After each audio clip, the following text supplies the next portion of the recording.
So a while back, like a couple months ago, I was sitting in my room just staring at my screen. The hours were just kind of disappearing and my head was like straight empty, like absolute zero thought, like Fuecoco from Pokemon. And I realized that I was wasting my time. Like, wow, who would have thought that staring at my screen and mindlessly scrolling it through YouTube's like recommended or Twitter would be wasting my time? Now, that's when I decided, like maybe I should learn a language to distract myself. And now I'm absolutely losing my mind trying to learn it. So initially I was like, oh wait, I'm bilingual. Maybe I could learn another like language and then just become a polyglot. I was like, whoa, that'd be awesome. Like that'd be pretty cool. And huh? Oh, and then I was like, hey, wait, if I already know two languages, learning a third one shouldn't be that hard. And my two languages are English and Spanish. And they're like on the complete opposite side of the spectrum. Like, I was like, oh, I know two languages, Japanese, whatever. Yeah, no, they're like completely different. Like, nothing is the same. It's probably even harder for me to learn them than like for other people. Maybe people who know just English have a better time learning Japanese, because like knowing Spanish and English has just given me like a crazy difficult time.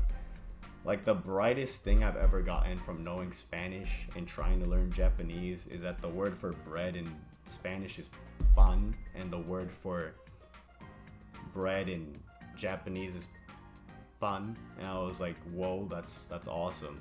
Like, wow, the similarities are crazy, right? Like pan and pan is like the same thing, bread.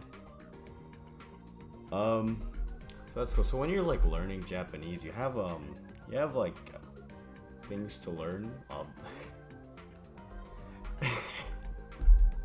You have like things to learn. So at first I was like, okay, I need to learn the alphabet. Turns out they I guess they do have an alphabet, but they're called scripts. And my first thought was, what the heck is a script? And I was just looking at it. So they have 3 scripts. Now the first one is hiragana, and they have katakana, and they have kanji. And I was like, there's 3.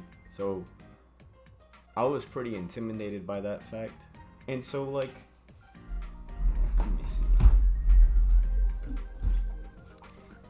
I get this is the notebook I used to study all this, my Mario Odyssey notebook, where I just scribbled in the I for some reason. And so I was like, okay, well let's learn hiragana. Like hiragana is like the swoopy letters that are used to make words and are like the popular form of writing, because that's just what they do. But yeah, it's the popular form of writing. And so basically the way like hiragana works is that like they have the 5 vowels, right? And then the 5 vowels, you combine each one. So you do a consonant and then a vowel. So you make a bunch of different sounds. So like you have like you can use the K or like an S, or like you could use a T and a like M, H. I said H already. Did I? You can use like the Y and the R and the W, and they even have like the sound for N, so you just go right? And then you have katakana, and it's exactly the same, and I started losing my mind right then and there. Like, you literally have to relearn the same alphabet. The same sounds are just written differently. Like, exactly the same. You just have to write them a different way for some reason. Now, I mean, obviously there is a reason. They're just for words that are borrowed from foreign countries, just like, pan for bread from Spanish, And I was like, what the heck? So I ended up having to learn 2 forms of the exact same thing, to which I was like, why? So like the way I went about it, like this kind of probably isn't the best way to go about it, but I basically sat down one day and I started writing like, let's see, all of hiragana, right?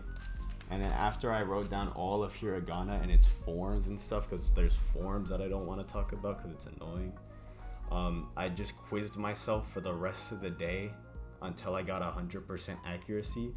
And then I proceeded the next day to do the exact same thing for katakana. So this was like my katakana learning kind of phase thing right here. And after that, that took me 2 days of just straight cramming this stuff, and I was starting to lose my mind right there after the second day. I mean, this is basically like, I basically just absorbed all of it.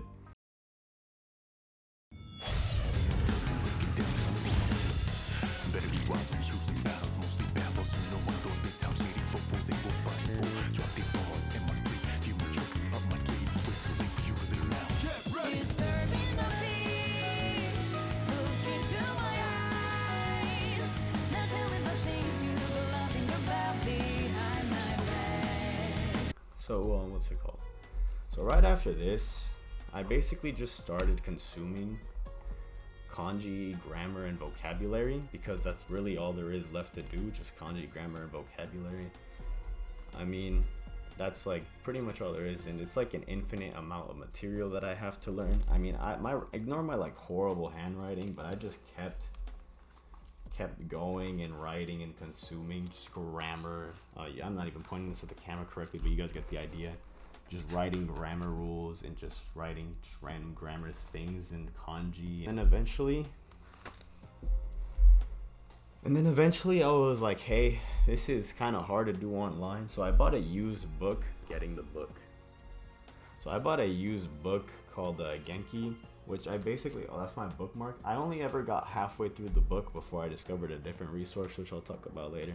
But this book actually helped me a lot, even though I found a better resource. And I just started like writing down and taking notes on this whole thing on my own, kind of doing like the homework that it gave me. And like that was pretty cool. I basically just like kept absorbing material. And after that, I felt like a madman, just crazy, like writing, because like I ended up filling out this whole book in under a month, or this whole notebook in under a month, and I started losing my mind.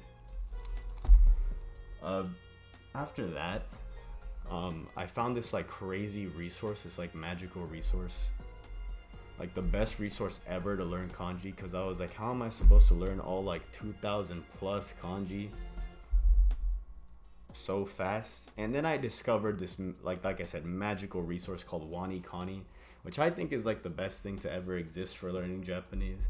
I mean, it literally teaches you all the kanji in like kind of like a game system, which like what more could you ask for? So essentially what like Wani Kani does is that like Wani Kani just teaches you a bunch of kanji, and it gives you different methods and like memories, kind of like sentences to memorize the kanji, or ways to remember the kanji using like mnemonics and random psychology science stuff. And that was like, whoa. So basically it teaches it to you, and then it quizzes you on it with their reviews, and then after the reviews you have to get it correct in the reviews 5 times for it to be considered a pass. And even after then, it keeps showing up in your reviews even after you've marked and memorized. You just have to memorize a certain amount of kanji to unlock the next batch of kanji. It's really useful because you really like engrave those kanji in your brain, like you won't forget them, like they're stuck here forever. Like not even like if I got like fell on the floor and lost my memory, I still think Wani Kani would like have my, like you could hit me with a frying pan and I'd still have all the kanji memorized. And then after that, you know, it was just Wani Kani, grammar and studying. And then I found this thing called Bunpro, which is just Wani Kani, but for grammar and more vocabulary. I was like, this is awesome. That's why I ended up to me stop using textbook. And even though I still use the textbook occasionally, Bunpro is like the best thing ever, because like I said, it's just the Wani Kani, but for grammar, and it's awesome. And so after that, it's literally just been straight Wani Kani, Bunpro, and like other stuff. Now, I'm no expert on how like you should learn a language. I'm just kind of making this video to yap about my whole like learning experience and how it's been kind of like insane, or like I've been kind of losing my mind doing all this. You should just, if you are to learn a language, you should probably just go out of your way to make your own learning routine, because it's the best way you're gonna do it. No one's learning routine out there is gonna fit you. I mean, maybe it should, maybe it will, but like just make your own and you should be good. Your own routine will be better than like anyone else's routine out there on YouTube or something. So just go based off of that, right? And now that I'm in a workflow, I've been doing this for a couple months now, and it's honestly just become an addiction. Like I can't go through my day without studying Japanese, which I mean, I guess is a good thing, But now I want to learn other languages, and that's just gonna drive me more insane and learn more things, which means I'm gonna have to put more time into it, which means I'm gonna go even more insane. You get the point. Now my like family members make fun of me for my pronunciation, because after learning Japanese, my like pronunciation and like way of saying other things has just been deteriorating. Like I'm just forgetting how to say certain things, or some words aren't coming out right. Like it's just weird. But yeah, if you're if you really want to learn Japanese or some other language, I would recommend doing it. I don't know why I decided Japanese. It was just there. Like there's just a lot of random things. I was like, okay, this works. Just coincidentally, just choose one of the hardest languages to learn. It's nothing fun, but like it's fun if you get into it. It is kind of fun. So just do it, even though it might drive you insane. And that's really all I have to say. I mean, that's just my like yap session that I have going on. I don't really know why I just spun my chair. I just wanted to. But like shameless mention, I like streaming on Twitch.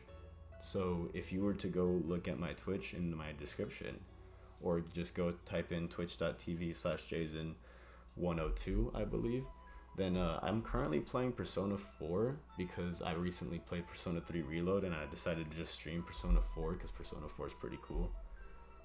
So yeah, just shameless little plug in there. You should go check that out. And like that's really all I have to say for Japanese learning journey. Yeah.